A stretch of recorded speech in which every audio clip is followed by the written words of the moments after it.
기독교로부터의 예수혁명 28번째 시간으로 질문이 사라질 때라는 제목으로 말씀을 전하겠습니다. 제가 지난주에 한 선배가 홀로 살고 있는 양평 산골에 놀러 갔었는데요.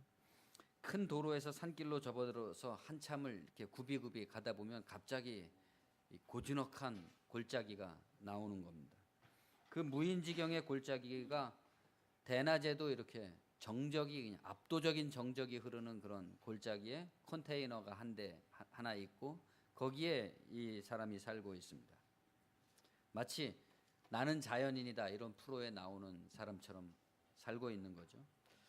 이 선배는 신춘문예를 통해서 등단한 작가이고 동화를 쓰기도 했는데 지금은 다 글쓰기를 작파해버리고 3년 전쯤에 이 산을 어렵사리 구입해가지고 거기에서 토종 그 임산물들을 가꾸면서 토종 그 약초들하고 또 약용 나무들을 심는, 굳이 소개하자면 약초 기르는 사람이고 나무 심는 사람이다 이렇게 말할 수 있는 사람입니다. 그러나 창작은 접었지만 글쓰기나 세상 사람들하고 인연을 완전히 끊은 건 아니고요. 또 자기가 운영하는 블로그에다가 그 임산물을 재배하고 귀촌하고 귀농하는 사람들을 위한 여러 가지 이제 실질적인 정보를 글로 쓰는데 그 회원이 한 3,000명이 넘는다고 그럽니다. 그러니까 산속에 살고 있어도 활발하게 교류는 하고 있는 거죠. 요즘 귀촌과 귀농에 대한 관심과 수요가 많지 않습니까? 소설 수업으로 다져진 그의 글들은 일상적인 이야기들을 담백하게 서술하면서 무슨 수사나 감상이 전혀 없는 그런 글인데도 불구하고 읽는 재미가 상당히 있습니다. 그런데 컨테이너 앞에 이렇게 도착을 하니까 비가 막 쏟아지는데 마침 한 사람이 왔다가 떠나가고 있는 그런 순간이었습니다. 떠나는 사람은 그렇지 않은데 얼굴이 밝은데 보내는 사람은 얼굴이 안 좋은 거예요. 오랫동안 알아왔기 때문에 저 사람이 뭔가 좀 기분이 안 좋구나 이런 걸 생각을 했죠. 그 사람이 떠나고 나서 한참 그 사람 욕을 막 하는 거예요. 이 선배가 아주 욕을 아주 잘합니다. 욕을 하는데 그 얘기인즉슨 이 방문객이 블로그 회원 중에 하나인데 강남에서 뭐 선생님을 하고 있다고 그러는 사람인데 언젠가 자기가 이제 귀농할 생각을 가지고 이 유명한 그 블로거에 그 귀촌 귀농의 그 노하우를 전수받으려고 이제 찾아온 거죠. 찾아와서 얘기를 하는데 시종일관 노자, 장자, 뭐 이퇴계 뭐 이런 얘기들을 계속 하더라 이겁니다. 찾아온 목적과는 상관없이 그런 유명하신 분, 뭐 유명한 사상, 고상한 얘기들을 계속 하는 거예요. 아, 선생님이야말로 그런 뭐 퇴계와 같은 분이라는 둥, 노자와 같은 분이라는 둥, 어떻게 생각하시냐는 둥, 자꾸만 그런 얘기를 하니까 이 사람은 벌써 이제 그런 것으로부터 이렇게 좀 졸업해 있는 그런 사람인데 자꾸 그런 얘기를 하니까 화가 난 거죠. 노자나 장자나 어떤 성리학이라든가 뭐 그런 것들이 산에 들어와서 자연에 들어와서 이미 자연과 일체가 돼서 살아가려고 하는 사람에게는 이미 그런 따위는 하찮은 것이 된 거죠. 책 속에 나와 있는 사상, 머릿속으로 읊는 생각 이런 것들은 벌써 이 사람에게는 그 단계를 넘어간 거잖아요. 몸으로 벌써 살고 있으니까. 그런데도 불구하고 1년 360날을 현실과 동떨어진 그런 이념들과 사상들과 이름들과 명분들과 이런 것에 얽혀서 살아가고 있는, 진정으로 자기 자신이 돼서 살아가고 있는 것에 대해서 어떤 대리적으로 살아가고 있는 그것도 비루한 것인데 산속에 홀로 살면서 나무 심고 약초 기르는 이 사람을 찾아와서 또 그런 얘기들을 하고 있는 거. 그럴 때가 그런 적이 많지 않습니까? 우리가 살다 보면 나 자신의 온전한 삶에 완전히 만족해서 더 이상 말도 필요 없고 더 이상 만족스러운 그런 상태가 안 되니까 끝없이 어떤 다른 이름들, 다른 어떤 뉴스거리, 다른 사람에 대한 관심 이런 것으로 자기를 채우려고 하는 거죠. 그런 것들은 아마 이중으로 이런 자연인을 괴롭히는 거죠. 그 사람의 삶도 방해하고 실질적으로 그 고명하신 분들, 뭐 노자니, 장자니, 뭐 이퇴계니, 뭐 기대승이니 하는 이런 분들의 삶에도 우리가 도달하지도 못하면서 누가 되는 것이다 이거죠. 만일 이 사람이 그냥 찾아와서 이 사람이 어떻게 산을 가꾸고 어떻게 기르고 있는가 그런 거나 겸손하게 듣고 또 컨테이너를 열어 젖혀놓고 산골에 쏟아지는 빗소리를 이 주인장 옆에 앉아서 같이 듣기만 했더라면 얼마나 풍경이 아름답고 좋았겠습니까? 예수님이든 바울이든 우리는 이 경전에 기록된 그분들의 말씀과 행위에 초점을 맞추게 돼 있죠. 우리가 관념으로 받아들인 어떤 말과 행위에 초점을 맞춥니다. 지금도 마찬가지지만 여러분은 제가 하고 있는 설교를 듣고 있지 않습니까? 설교라고 하지만은 사실은 제가 지금 하고 있는 말이죠. 요한복음에는 태초에 말씀에 계셨다. 이 말씀이 하나님과 함께 계셨으니 이 말씀이 곧 하나님이다. 그랬습니다. 그럼 말하자면 제가 지금 하고 있는 말은 하나님도 아니고 하나님의 말씀도 아니고 저의 말인 거죠. 저의 말이라는 뜻은 저의 어떤 삶과 생활과 그런 속에서 우러나온 얘기라는 거죠. 그래서 이 말은 저와 하나인 것입니다. 제가 하는 말이 곧 저인 것이죠. 구체적이고 실질적인 정황 속에서 우러나왔기 때문에 분리할 수가 없는 겁니다. 그러니까 우리가 목사님들의 설교를 들을 때 무슨 하나님의 말씀으로 그 사람을 막 높여놓고 엎드려서 그거를 들으면 그 얼치기 같은 본래 우리 다 같이 얼치기 같은 사람을 괜히 그렇게 많이 높여놓는 것이고 또 그것이 어리석은 우상숭배가 될 수 있는 거죠. 신설교학파의 선구자라고 불리는 프레그 크레독이라는 설교학자가 권위 없는 자처럼이라는 유명한 책을 썼습니다. 신설교학이라고 그랬으니까 구설교학도 있겠죠. 또 권위 없는 자처럼이라고 했으니까 그 전에는 권위 있는 자처럼 설교하던 사람들의 권위적인 설교, 지시적인 설교의 시대가 있었다는 얘기 아니겠습니까? 설교자가 이제는 그런 시대를 떠나서 청중의 자리로 낮아져서 탈권위적이고 비지시적으로 청중들과 함께 똑같은 문제에 대해서 함께 고민하고 함께 해결책을 찾아나가는 귀납적인 설교, 소통과 공감의 설교, 그런 것들을 재창함으로써 포스트 모더니즘 시대의 새로운 설교의 전범을 제시했다, 이렇게 평가받는 사람입니다. 그러나 뭐 크레독이 중요한 것도 아니고 신설교학이 중요한 것도 아니고 가장 중요한 건 이 사람이 말한 권위 없는 자처럼이라는 말이죠. 이 말은 일부러 권위 없는 자처럼 꾸미라는 얘기가 아니라 실제로 우리가 권위가 없는 사람이라는 것을 전제로 한다. 아무런 권위도 갖고 있지 않다. 또한 권위가 없다는 말은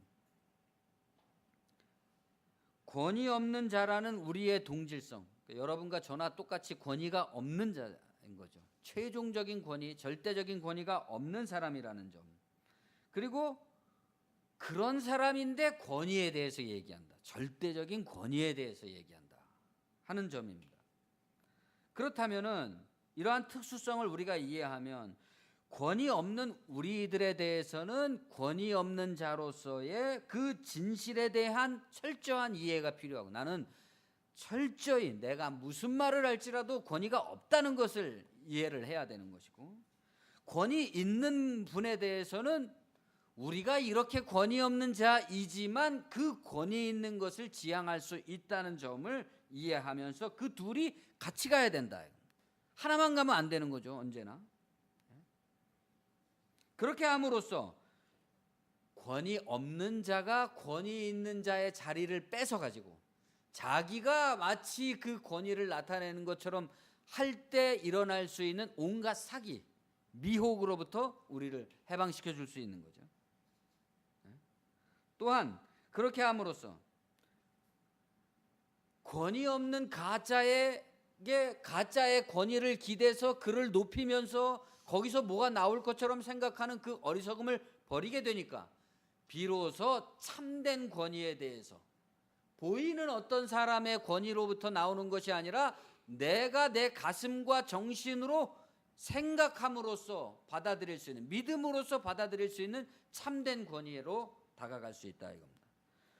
사람들은 간사한 사람의 말이든 교만한 사람의 말이든 악한 사람의 말이든 뒤틀린 사람의 말이든 혹은 자기가 무슨 말을 하고 있는지도 모르는 사람의 말이든지 다른 사람의 말들을 너무나 잘 믿고 미혹이 됩니다. 그 말을 그 사람으로 곧바로 알아버리는 거죠. 그 사람이라고 인정해버리는 겁니다. 그 말을 그 사람으로 믿어버리기 때문입니다. 예수님이든 사도 바울이든 그분들의 말씀은 그분들과 함께 계셨던 그분들입니다. 그분들의 어떤 구체적인 실존의 정황 속에서 우러나온 거죠. 그러니까 이 세상에 어떤 사람이 무슨 얘기를 할지라도 저분은 참 순수하시오 이런 건 없습니다. 다 목적이 있는 말이죠. 목적이 없고 순수한 말은 없습니다.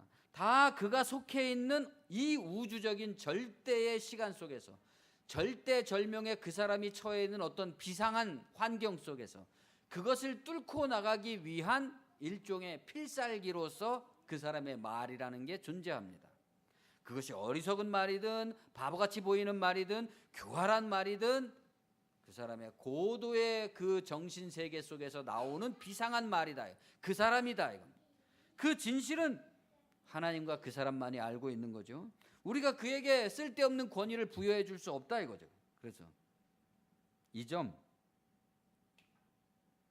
점을 우리가 생각하지 못하고 어떤 사람이 어떤 얘기를 할 때 예수님이 사도 바울이 어떤 말씀을 했을 때 우리는 그분들이 도달해 있는 어떤 인격적 정황, 그들이 뚫고 나가고 있는 시간과 공간과 환경의 그 실존의 현장을 생각하지 못하고 그들이 말하고 있는 어떤 경지를 도달하지 못하고 다만 우리의 관념으로서 그들의 말을 추상적으로 생각한다 이겁니다. 그렇게 되면 그 관념으로서의 말로서의 관념을 우리가 추종하게 되면 우리는 도대체 어디를 지향하고 있고 어디로 가는 걸까요? 또 그분들의 그러한 말을, 관념을 우리의 지식으로 삼아서 그냥 노자니 장자니 퇴계니 이렇게 계속해서 그분들의 이름을 들먹이는 그런 생활을 우리가 하게 된다면 그것은 마치 권위 없는 자가 권위 있는 자처럼 꾸며서 착각하게 하는 일인 것이고, 우리가 날마다 노자 장자 이런 얘기를 하다 보면 어느덧 자기가 막 노자 장자가 된 것 같은 기분이 들잖아요. 노자 장자 같은 생활을 하지도 않으면서 말이죠. 이렇게 우리가 노상 예수의 말씀, 바울의 말씀을 이렇게 얘기하다 보면 우리가 어느덧 예수나 바울이 된 듯한 그런 착각 속에 살아가게 된다 이거죠. 그럼으로써 우리 모두가 진정한 권위와 점점 상관이 없어진다는 거예요. 세월이 지나갈수록 내가 추구한 것은 어렸을 때부터 예수를 추구해 왔는데 도달한 것을 생각해 보면 오히려 점점 멀어지고 있다. 노자장자 얘기를 하려는 게 아닙니다. 진리가 하나의 학문, 배움이라고 할 때 이 수업의 교재는 바로 우리들 자신입니다. 우리가 교과서입니다. 우리의 배움은 우리들 자신의 손과 발과 머리와 몸에 배어서 익어야지만 되는 거죠. 익숙해져야 되는 거죠. 그것은 다른 게 아니라 밥 먹고 옷 입고 먹고 살고 돈 버는 일입니다. 신앙이라는 것은 다른 데 있는 어떤 것이 아니라 밥 먹고 옷 입고 돈 벌고 사람들과 부딪혀서 사는 것 속에서 나온다. 거기서 우리의 손과 발과 몸에 배어서 익숙해지는 어떤 것이 있어야 되는 거죠. 그것이 수업이라는 말의 의미겠죠. 수업, 업을 닦는다 그랬지 않습니까? 때문에 진정한 공부라는 것은 남을 위한 명분 이전에 자기 자신을 철저하게 위하는 것이다. 몸도 위하고 정신도 위하고 하여튼 자기를 위하는 것이죠.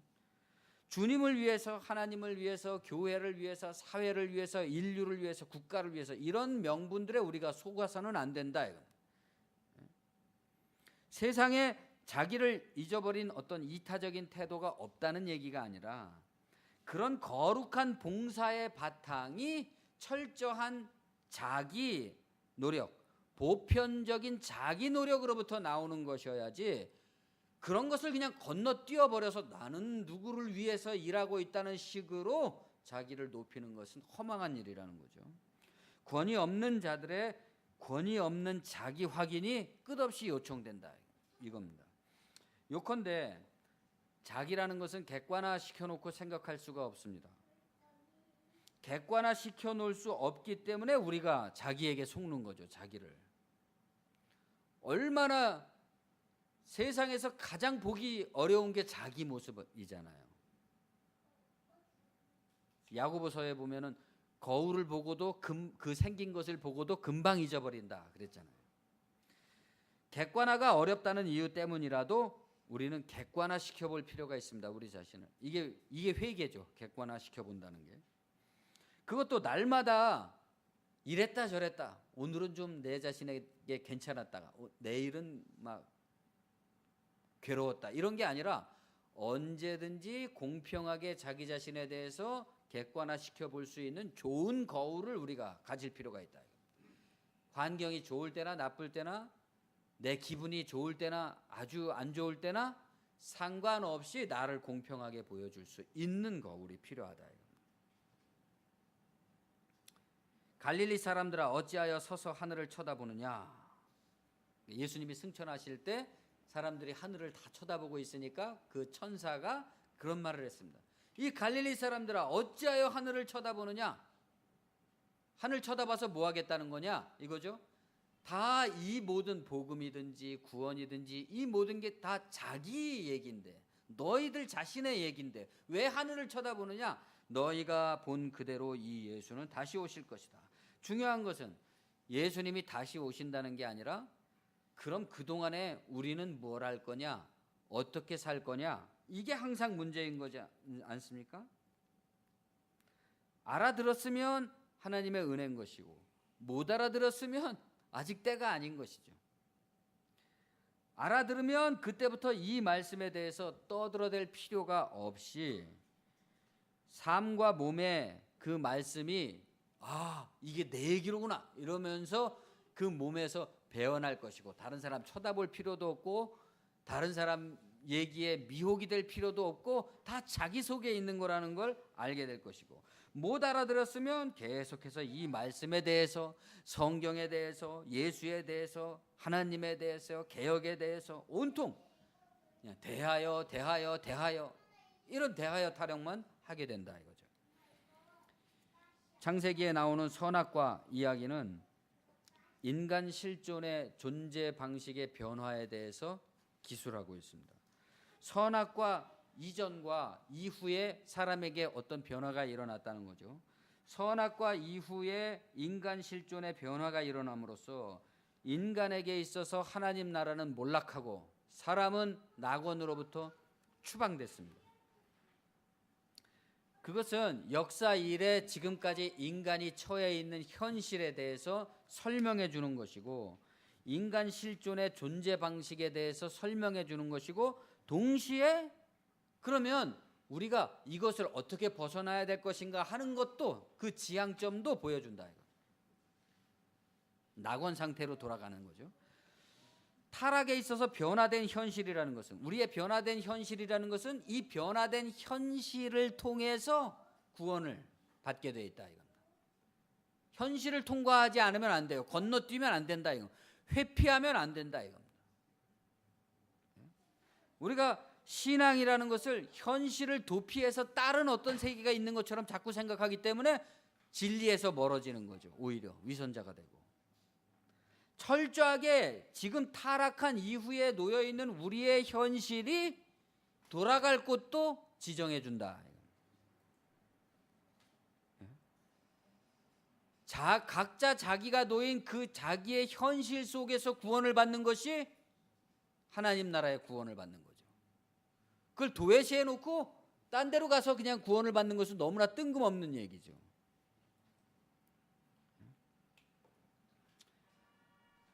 추상적 관념이 아닌, 그러면 우리 존재의 목적은 뭘까요? 여러분과 저의 목적은 뭐겠습니까? 인생에. 그러니까 어렵게 막 이렇게 생각을 하려고 그러면 안 돼요. 내 인생의 목적은 뭐지? 그러면서 막 생각을 하면 그때부터 벌써 틀린 겁니다. 선악과 이전의 상태를 본래 상태로 할 때 선악과 이후의 인식상의 변화가 일어났습니다. 그러니까 선악과 이후의 변화된 상태가 무엇인지를 알아야지만, 어서 오십시오,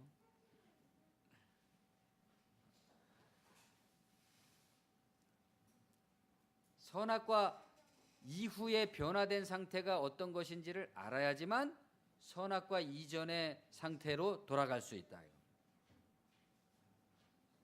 이 말은 선악과 이전의 상태가 어땠는지를 알아야 이후 상태가 어떤 것인지도 알 수 있고, 이후 상태가 어떤 것인지를 알아야 이전 상태도 알 수 있다 이겁니다. 다시 말해서 지금 여러분과 제가 이렇게 존재하고 있는 인생의 목적은, 다른 어떤 추상적 관념을 다 배제하고 그냥 인생의 목적은 자기 자신에게 지금 일어나고 있는 현 상태를 자각하는 것입니다. 인식.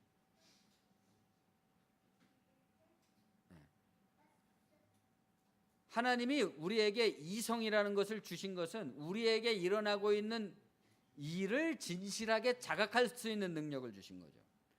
근데 그건 자각을 안 하고 관념적으로, 추상적으로 다른 사람에게 들은 많은 얘기들을 통해서 자꾸만 머리를 딴 데로 가져가는 거죠.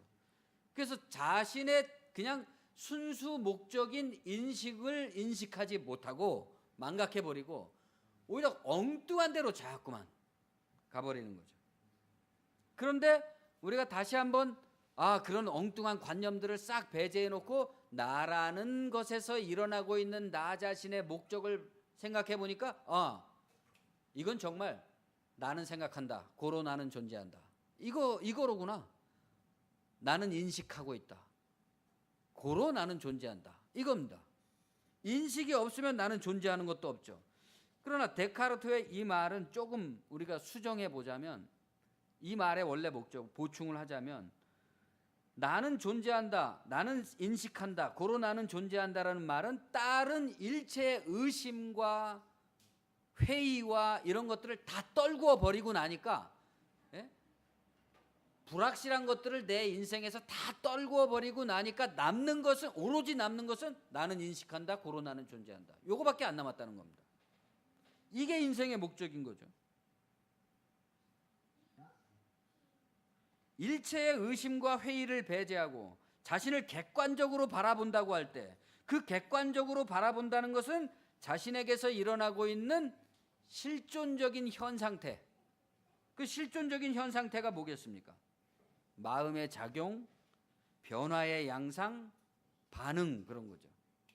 내 마음에서 나를 인식하고자 할 때 끝없이 어떤 변화들이, 마음의 변화들이 일어나고 있다.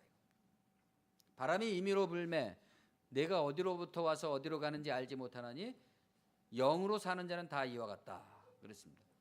바람이 끊임없이 불고 있지만 그 바람들이 어디서부터 오는 것인지 우리는 알지 못하지만 영으로 살아있는, 그 바람 속에 살아있는 사람은 다 그것을 안다. 지금 바람이 불고 있구나, 더운 바람이 불고 있구나, 차가운 바람이 불고 있구나. 그러한 모든 변화들에 대해서 자기가 깨어있기 때문에, 깨어있는 사람은 그 바람에 의해서 영향을 받지 않는 거죠. 그렇죠? 여러분이 교회 오실 때 폭우가 쏟아졌지만 폭우를 뚫고 오면서 폭우를 향해서 막 불평하는 사람은 없어요. 그런 것들이 나를 개의치 않는, 자연이 나를 개의치 않는다는 것을 알죠. 인위적인 것이 항상 개입될 때만 우리는 감정이 생기죠.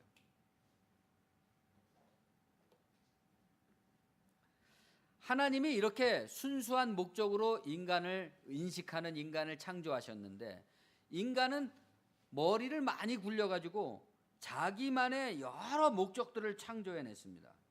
그래서 원래 목적에 부합하지도 않는 수많은 다른 목적들을 위해서 다른 곳에 가서 헤매고 있는 거죠.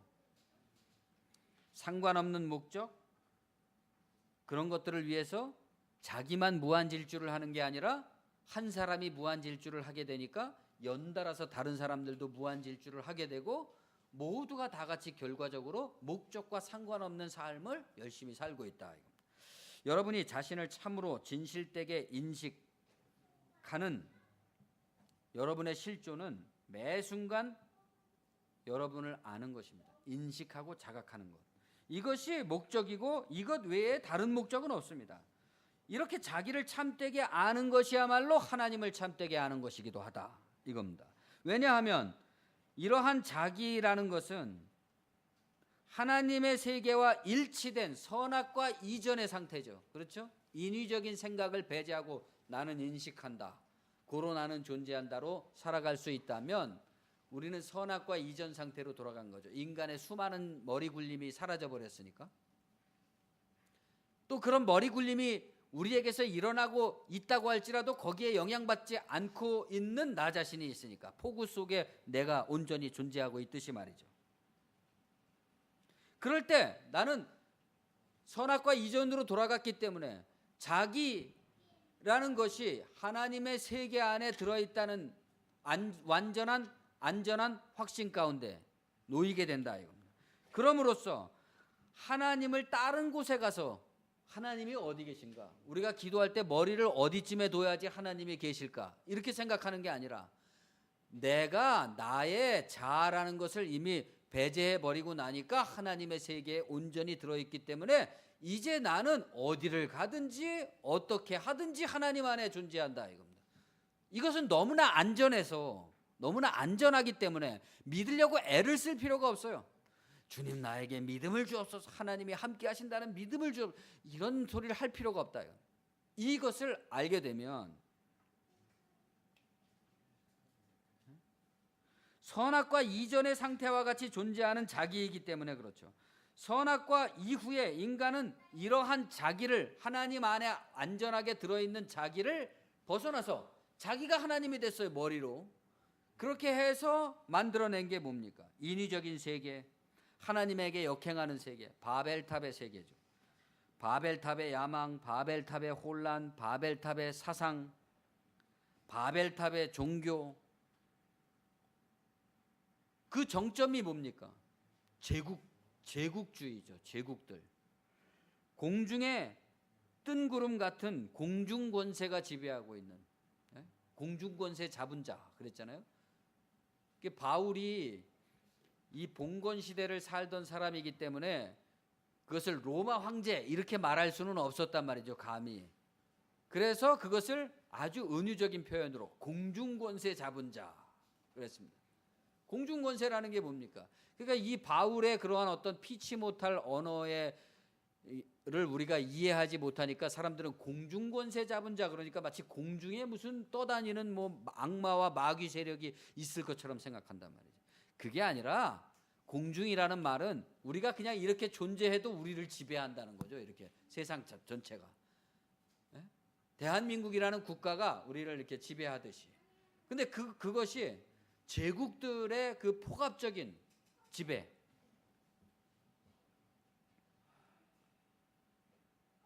그것이 자아를 확대한 결과 나타난 결과이고, 모든 사람을 거기에 묶어서 진짜 자기로 살지 못하게 한다는 거죠. 중요한 거는 가짜의 인공 낙원을 만들어 놓고, 팍스 로마나 그랬지 않습니까? 로마의 평화, 로마가 최고다. 그런 가짜 낙원을 만들어 놓고 모든 사람이 그 이데올로기에 봉사하고 거기서 뭐가 있을 것처럼 생각하게 만드는 그런 세계에서 인간은 어떻게 되는 겁니까? 인간은 그 본래의 목적을 떠나서 하나의 그 전체 세계에 가공된 부품, 기계로 전락해버리는 거죠. 그래서 자기 자신의 순전한 목적 속에서, 충만한 기쁨 속에서 하나님 안에서 안전하게 거하는 것으로 발견하지 아니하고 언제나 이 세상의 틀 속에 있는 어떤 부품처럼 자기를 생각하기 때문에 거기에서 나오는 온갖 절망과 실망과 불만족으로 끊임없이 자기 및 다른 사람들과의 모든 관계를 계속적으로 파괴시켜 나가게 된다. 밥 먹고 옷 입는 삶 속에 이러한 인간이 세운 가상과 허위의 세계의 진실을 깨닫는 것, 이게 중요한 거죠. 딴 데 가서 그러니까 내가 현실이 너무 괴로우니까 딴 데로 도피해가지고 거기에서 뭔가를 찾는 것이 아니라 자기의 있는 그 현실, 먹고 사는 그 치열한 현실 속에서 이것을 알게 돼서 거기서 벗어나야 된다. 거기서 여러분이 어떤 어려운 환경에, 예를 들어서 가난한 환경에 놓여 있다면 거기서 구원을 받으려면 어떻게 해야 돼요? 돈을 벌어야 되잖아요. 돈을 벌고 어떤 돈으로서 자기 자유를 얻는 것도 하나의 구원의 방식이듯이 전체적으로 자기의 그 삶의 현실 속에서 벗어나야 되는 거지, 그걸 떠나서 다른 곳에서는 없다 이겁니다. 그건 도망이죠. 이것을 성서는 그 현실 속에서 그것을 뚫고 나가면서 구원받는 것을 지혜라고 불렀다. 호크마라고 불렀는데, 이 지혜라는 것은 다 밥 먹고 옷 입고 어떤 출세하고 사람들 속에서 그럴듯한 인간으로 살아가는 데 따르는 내적인 외적인 어떤 판단력, 굳건함, 침착함, 유연함, 그런 것들을 가르쳤습니다. 그렇죠? 잠언이나 그 전도서나 뭐 이런 것들을 보면은 이스라엘의 젊은이들에게, 이스라엘 민족이 그 디아스포라가 돼가지고 얼마나 박해와 그런 고통을 많이 당했습니까? 위협적인 인생 속에서 살았죠, 그 사람들이. 그러니까 그 사람들에게는 지혜가 필요했어요. 항상 어떻게 하면 이 세상을 살아낼 수 있을까? 안전하게, 온전하게 자기 몸과 영혼을 보존하면서 살아갈 수 있을까 하는 것을 가르쳤다. 거기서 나온 게 지혜죠. 현실을 벗어난 게 아닙니다. 현실 때문에 나온 거지.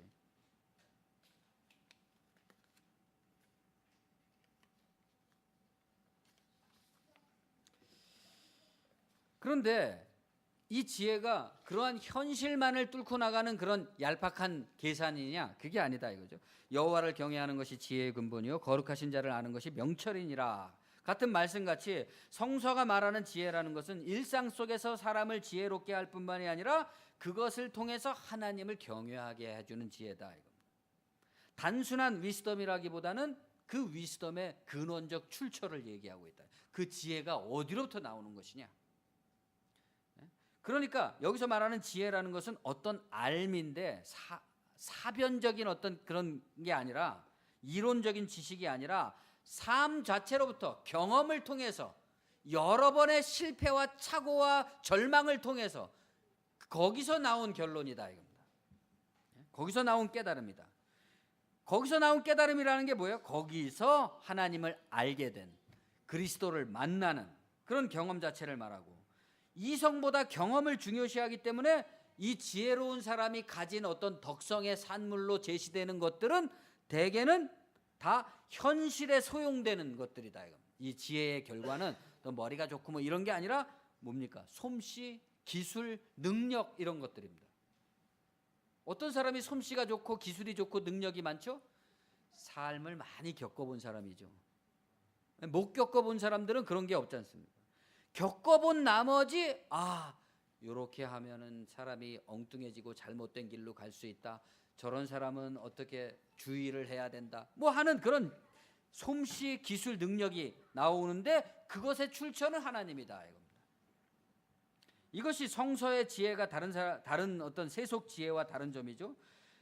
여전히 지혜라고 하면 우리들은 예수님, 사도 바울, 노자, 장자, 공자, 부처님의 말씀, 이런 추상적 관념이라든가 이데올로기라든가 이런 거를 생각한다. 지식을 자꾸만 생각한단 말입니다. 그런데 그걸로는, 그런 지식들로는, 그런 어떤 이데올로기로는 인간적이고 신적인 어떤 삶의 솜씨, 기술, 능력 같은 지혜가 배양되질 않는다 이겁니다. 사람을 엉뚱하게 자꾸 만드는 거죠. 지혜는 자아 이전의 상태를 자아와 함께 포괄하는 자각을 말합니다. 나 이전에 하나님의 세계가 계셨는데 나라는 자아가 그 하나님의 세계를 꽉 대체해 버려서 그동안에 그 거대한 하나님의 세계, 상상도 할 수 없는 하나님의 세계가 나에게 보이지 않고 나의 자아가 만들어낸 빛 가운데 있는 방만 보인 거죠. 근데 이제는 내가 그 나의 자아를 초월해서 그 하나님의 세계를 직접 만나게 되니까 나의 자아라는 것도 그 거대한 하나님의 세계 속에 들어있다 하는 것을 이제는 내가 초월적으로 나 자신을 인식하게 됐다. 그때로부터 거기서 지혜가 생겨난 거잖아요. 그 지혜가 생기니까 이제는 세상의 율법이나 도덕이나 이런 것으로부터 내가 벗어나게 됐다. 이제부터 새로운 그 지혜로부터 나오는 도덕과 율법으로 새롭게 세워나가야 된다 이거죠.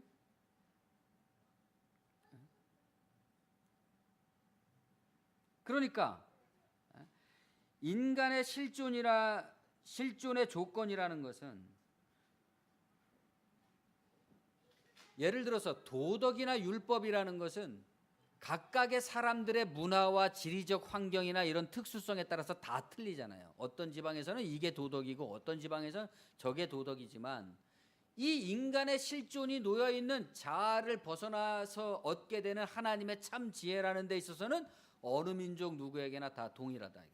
그러니까 우리가 옛날에 권위 있는 자가 되어서 권위 있는 지시적 설교를 통해서 다른 사람을 선교하던 너는 나처럼 믿어야 된다라고 선교하던 시대를 떠나서 이제 지금 시대는 우리가 다 권위 없는 사람의 입장에서 너도 나도 똑같이 도달할 수 있는 이 지혜에 대한 새로운 인식이 절실하다 이거죠.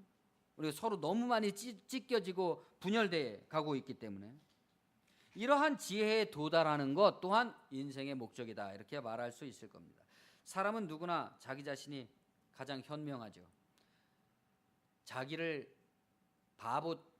많은 사람들이 바보라고 놀리는 사람일지라도 아니면 자기는 정말 이 세상에서 보잘것없는 바보 같은 사람이라고 느끼는 겸손한 사람이라고 할지라도 그 사람은 사실은 가장 똑똑한 겁니다.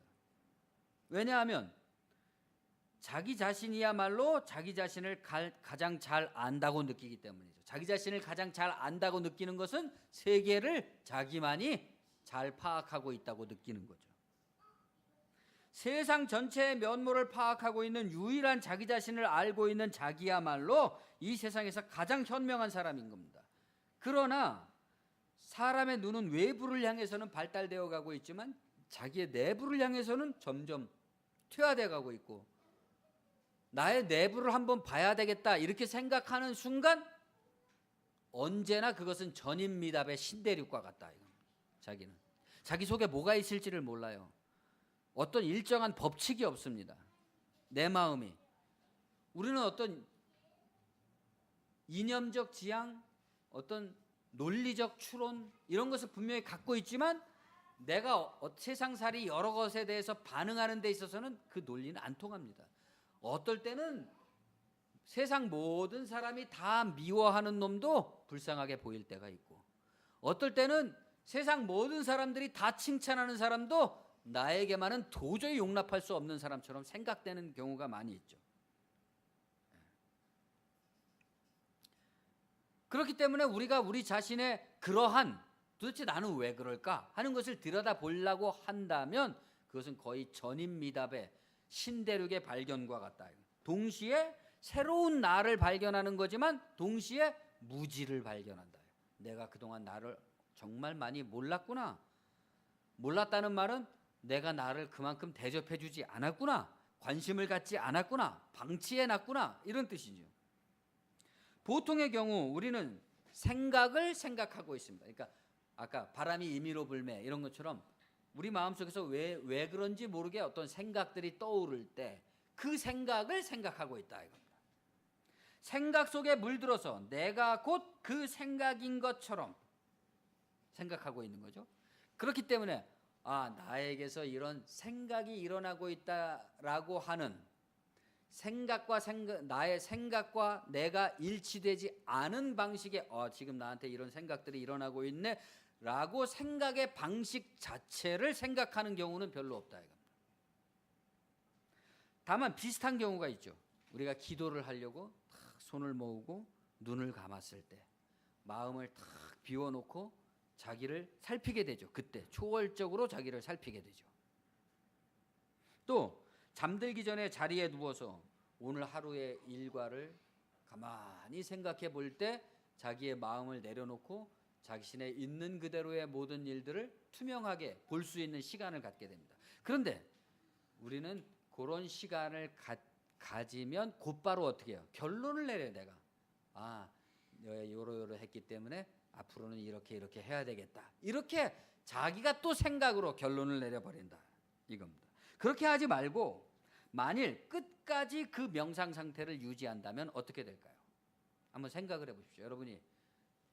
여러분이 항상 생각할 때 계산을 해서 뭔가를 이렇게 하는 방식으로 살아가고 있는데 만약 그런 방식을 버리고 나에게서 일어나고 있는 일을 끝까지 그대로 바람이 불기 시작해서 어떻게 불어 지나가는 것까지를 그냥 끝까지 바라봐서 완전히 그 생각을 종결시킨다고 할 때, 그런 방식으로 내 자신이 존재한다고 할 때 어떤 변화가 일어날까요? 어떤 결론도 정리도 내리지 않고 자기를 있는 그대로 계속 직시한다면 그때는 끊임없는 발견과 새로운 알미 일어납니다. 지혜가 일어납니다. 내가 이렇구나 계속되는 어떤 깨달음이 일어나는 거죠. 내가 결론을 내리고 정리하지 않더라도 그 자체가 끝없이 결론을 내리고 있고 정리를 해가고 있습니다. 삶이. 내일은 내일의 태양이 뜰 거야 그러잖아요.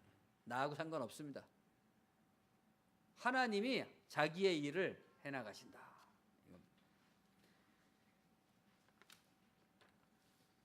그렇게 우리는 우리 자신 속에서 무지와 새로운 발견을 해나가면서 새로운 자각으로 지혜를 얻게 된다. 그러면 어떻게 되는 겁니까? 인위가 사라진다. 나의 자기적인 인위가 사라지고 하나님의 뜻에 나를 맡길 수 있게 됩니다. 깨어 있어서 절대적으로 그렇게 살아야 된다는 얘기는 아니죠. 우리가 그렇게 훈련해 나가자. 깨어 있어서 자기를 인식한다는 것은 생각뿐이 아니라 생각의 방식, 즉 존재하는 전체를 인식하는 거여야 된다. 전체를 날 것으로 딱 인식했을 때 우리는 그걸 뭐라 그럽니까? 알았다. 우리가 알았다고 하는 것은 그 전체를 딱 인식했을 때 알았다는 거지, 내가 그걸 생각하는 게 아닙니다. 일부러. 이처럼 알게 되면 거기서는 자의식이라는 게 생기질 않아요. 그냥 알아버렸으니까. 생기더라도 그것을 무시할 수가 있죠. 그러니까 바울이 얘기했잖아요. 내가 하나님의 뜻에 따르려고 하나 내 마음속에서는 무수하게 많은 또 다른 사망의 법이 있어갖고 나를 그냥 발목을 잡아가지고 지옥에 빠뜨리려고 한다. 절망스러운 몸이여, 누가 나를 이 죽음의 몸에서 건져줄까.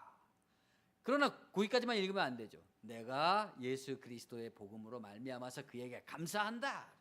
그런 것이 있음에도 불구하고 나는 그것을 뚫고 나갈 수 있게 됐다는 거죠. 그것들이 나에게 더 이상 나를 개의치 못하게 할 수 있는 길을 발견했다 이거죠. 왜? 그것이 내가 아니니까. 이제부터 그것은 죄라고 그랬죠.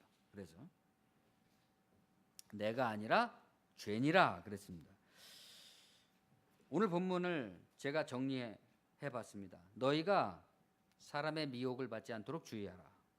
난리와 난리의 소문을 들을 때 두려워하지 말라. 너희는 스스로 조심하라. 사람들이 너희를 끌어다가 넘겨줄 때 무슨 말을 할까 미리 염려하지 말고 무엇이든지 그때에 너희에게 주시는 그 말을 하라. 머리 굴리지 말라는 거죠. 그때에 유대에 있는 자들은 산으로 도망할지어다. 지붕에 있는 자들은 내려가지도 말고 집에 있는 무엇을 가지러 들어가지도 말며 밭에 있는 자는 겉옷을 가지러 뒤로 돌이키지 말지어다. 이 일이 겨울에 일어나지 않도록 기도하라. 엄중한 현실입니다. 그때에 어떤 사람이 너희에게 말하되 보라 그리스도가 여기 있다 보라 저기 있다 하여도 믿지 말라. 너희는 삼가하라. 무화과나무의 비유를 배우라. 이런 일이 일어나는 것을 보거든 인자가 가까이 문 앞에 이른 줄 알라. 주의하라. 깨어있으라. 그러므로 깨어있으라. 깨어있으라. 이 긴 한 장면의 연설에서 명령문만을 추려본 것입니다. 이렇게 축약해서 보니까 메시지가 한결 명확해지죠. 종교라는 것, 기독교 진리라는 것, 신앙이라는 것이 무엇인지도 좀 명확해집니다. 즉 난리 속에서, 어떤 인생의 환난과 난리 속에서 두려움 없이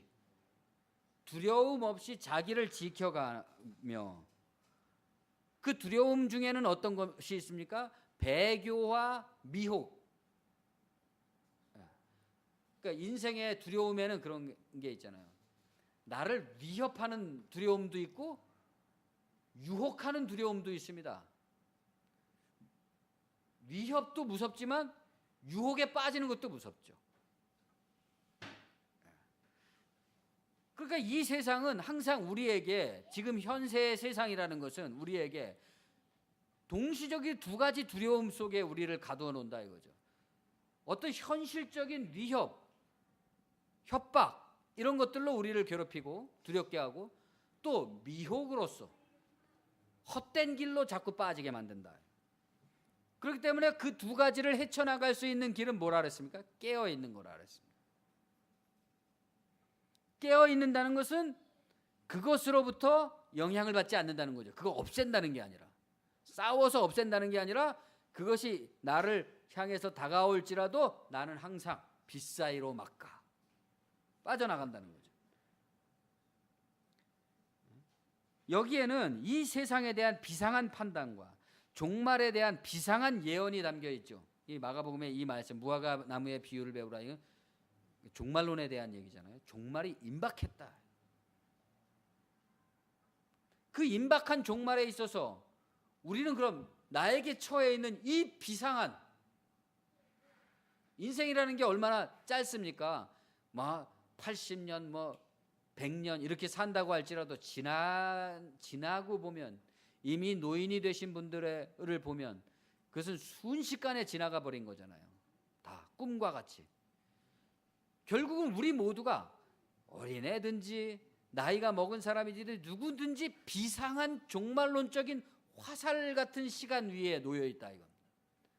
화살 같은 시간 속에 놓여 있는데, 그 속에서도 우리는 무수하게 다른 것에 머리를 굴려가지고 이런 괴로움 저런 괴로움, 이런 미움 저런 미움, 이런 관심 저런 관심으로 다 온갖 원래 나의 목적에 부합하지 않는 수많은 일들로 나를 낭비하고 있다. 왜요? 두려움 때문에 그렇죠. 내가 이것에 관심을 갖지 않으면 내가 도태될 것 같고, 또 미혹 때문에 그렇죠.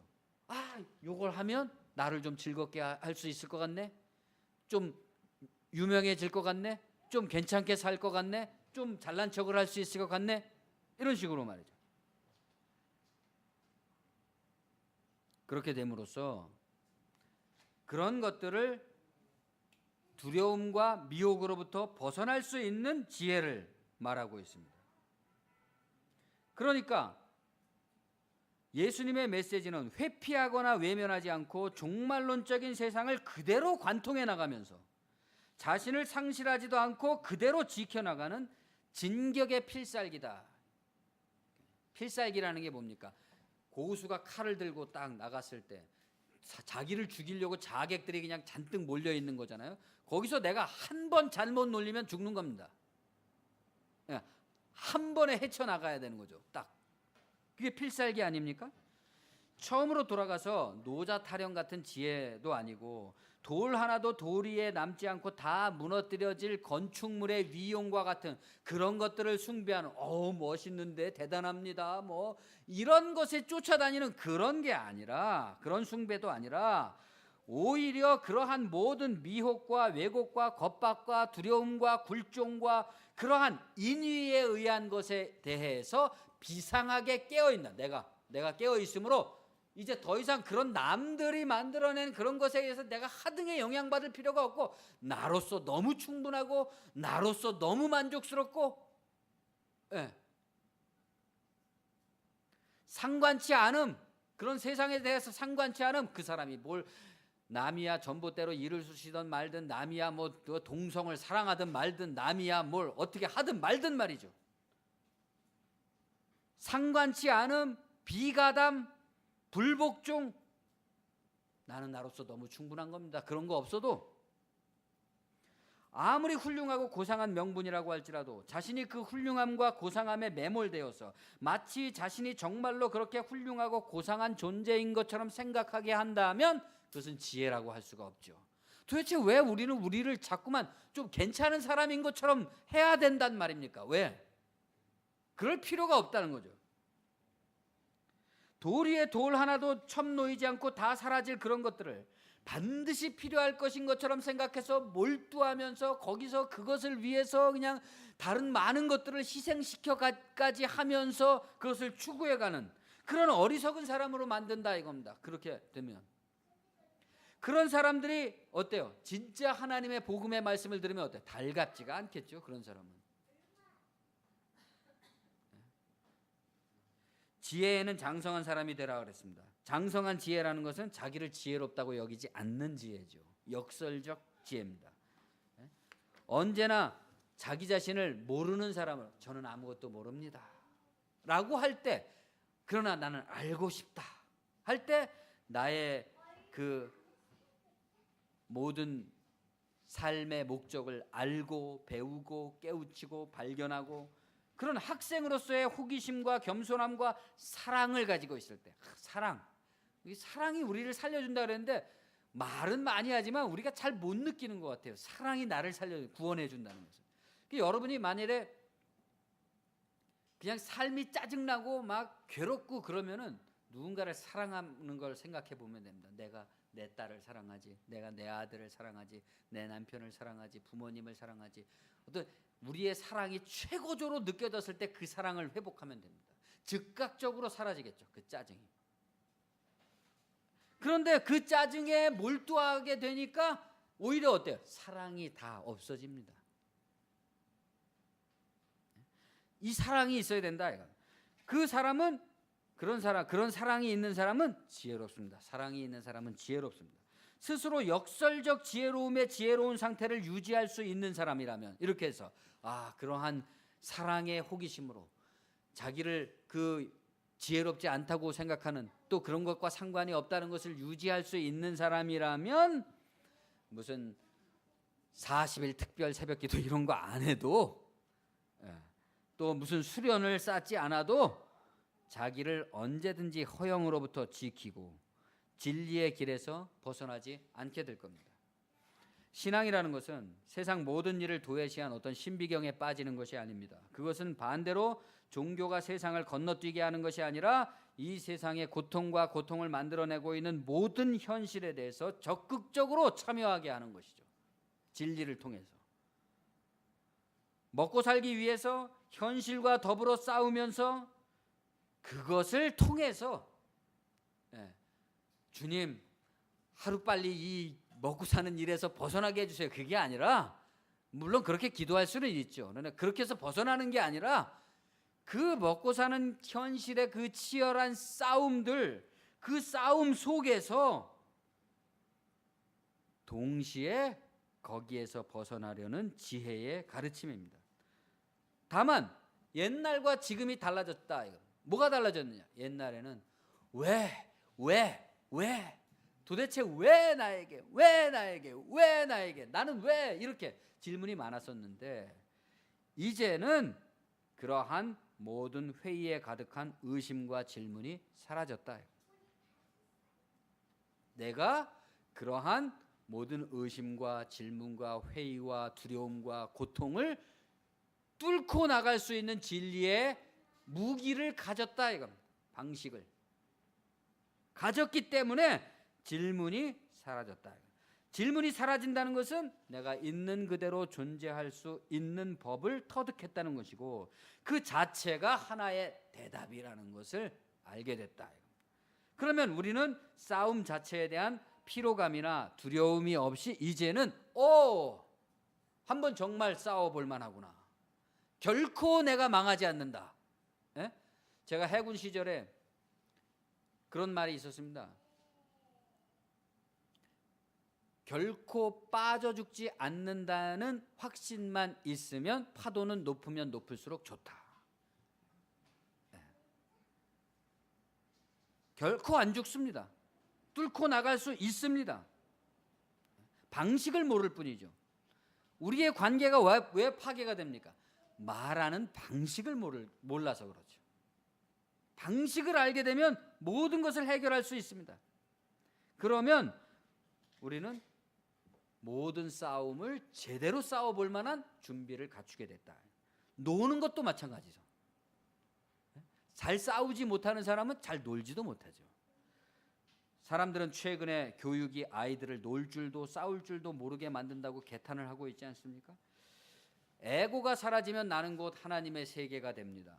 깨어 있는다는 것은 주의력과 자각으로부터 시작해서 자신과 타인에 대한 사랑으로 깊어지게 됩니다. 이제 나의 이기적인 욕망에 의한 계획에 의한 배제와 눈치봄과 경쟁과 이런 게 사라졌기 때문에 상대를 있는 그대로 인정하게 됐다. 있는 그대로 인정해도 나를 해치지 않으니까. 더 이상 쓸데없는 질문은 없어졌습니다. 쓸데없는 의문, 불평 사라졌습니다. 허영도, 과장도, 두려움도, 미혹도 없기 때문에 있는 그대로가 서로가 서로에게 티끌 만큼의 의심도 품지 않아도 되는 상태. 지혜 있는 자는 궁창의 빛과 같이 빛날 것이요 많은 사람을 옳은 대로 돌아오게 한 자는 별과 같이 영원토록 빛나리라. 많은 사람이 연단을 받아 스스로 정결하게 하며 희게 할 것이나 악한 사람은 악을 행하리니 악한 자는 아무것도 깨닫지 못하되 오직 지혜 있는 자는 깨달으리라. 다니엘서에 나오는 말씀입니다. 교회는 이런 태도를 연습하는 훈련장입니다. 상관없음, 세상이 어떻든지 내 흔들리지 않음. 그러므로 타인들로부터 나도 타인들로부터 티끌만큼의 의심도 주지 않도록 정중하게 예절을 다해야 됩니다. 쓸데없이 저도 목사니까 여러 사람이 교회에 오면 그 사람에 대해서 뭐 알아보고 싶거나 그런 마음들이 있죠. 또는 어떤 혹시 저 사람 뭐 아냐? 뭐 이런 식의 그런 생각들이 많이 있을 수 있지 않습니까? 그러나 그럴 필요가 없다.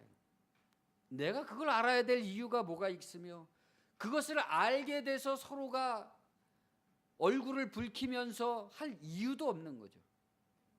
우리는 끝까지 우리 각자 자신이 진리 안에서 자기를 발견하면서 행복을 추구해 나가는 그 길을 추구해 나가는 것이지 다른 사람과의 관계 속에서 뭐가 어쩌고 저쩌고 하는 것이 우리의 목적이 아닌 것입니다.